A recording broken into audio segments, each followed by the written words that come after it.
Hindi na nga mapakali ito nga si JC dahil unti-unti na nga siyang inuusig ng kanyang konsensya sa ginawa nga nila nito ni Megan kay Jenny. Kaya ngayon nga ay handa na nga siya upang isiwalat ang katotohanan sa maraming tao. Dito nga hindi inaasahan nga ng interviewer dito nga kay JC na sasabihin niya ang katotohanan na hindi naman siya tuluyan nga na nilandi nga nito ni Jenny at kanilang halang pinag-usapan nito ni Megan.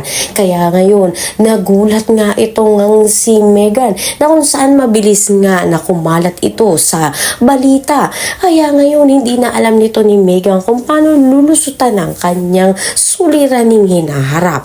Sa kabilang banda naman unti-unti naman nga na lumalagapak na itong ang Yumi dahil sa kagagawan nga nito ni Megan na kung saan nga unti-unti naman nga nakakamit na nito ni Jenny at tagumpay dahil na nga rin sa tulong nga nito ni Vanna at nito ni Minchi. Kaya magkakaroon sila ng duet mag-ina na kung saan nga pinalakpakan sila ng maraming tao at unti-unti niya na nga nakukuha nga ang simpatya ng mga tao. Kaya naman pakatutukan nga natin kung tuluyan na nga ba na lalagapak ang Yumi dahil kay Megan. Magagawan pa nga kaya ng paraan ito ni Dara at ni Astra M.